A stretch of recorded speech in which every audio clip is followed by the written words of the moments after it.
வணக்கம் ஃப்ரெண்ட்ஸ். நம்ம இந்த வீடியோல என்ன பார்க்க போறோம்னா, ஆப்ஷன் பையர்ஸ் எங்கே பை பண்ணணும், ஆப்ஷன் செல்லர்ஸ் எங்கே பை பண்ணுவாங்க, ஆப்ஷன் பையர்ஸ் எங்கே தப்பு பண்ணிறவே கூடாது அப்படிங்கிறத இந்த வீடியோல பார்க்க போறோம். ஆப்ஷன் பையர்ஸ பொறுத்தவரையும் என்ன பண்ணுவாங்கன்னா, பிகினரா வர்றவங்க கம்மியான பிரைஸுக்கு கிடைக்குது அப்படின்னு சொல்லிட்டு இந்த ஸ்ட்ரைக்க தான் செலக்ட் பண்ணுவாங்க. ஏன்னா இந்த மாரி இடத்த செலக்ட் பண்ணுவாங்க.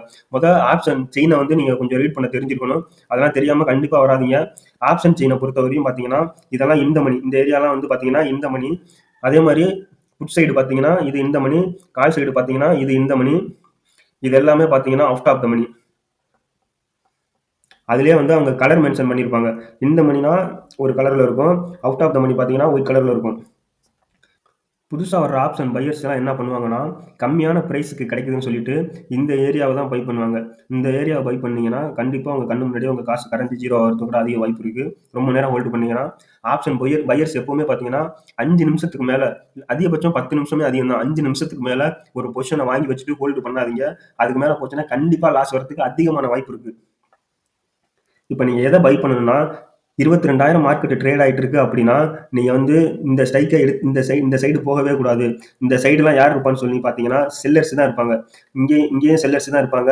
இங்கேயும் செல்லர்ஸ் தான் இருப்பாங்க. இந்த ஏரியால நீங்க மார்க்கெட் மேல போகுது அப்படின்னு சொல்லிட்டு இந்த ஏரியாவ பை பண்ணிறவே கூடாது.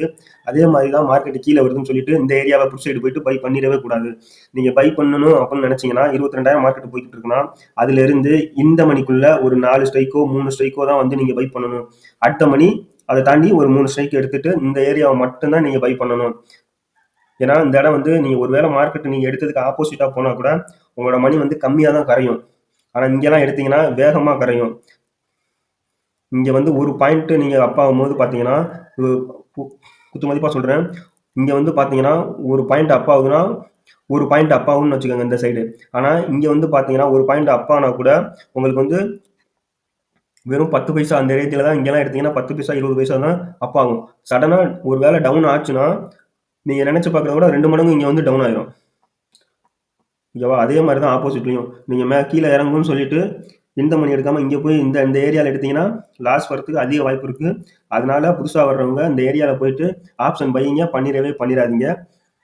இதே மாரி சிம்பிளா உங்களுக்கு ஏதாவது புரியிற மாரி நான் சொல்லணும்னு நினைச்சீங்கன்னா, கமெண்ட்ல கமெண்ட் பண்ணுங்க. நன்றி.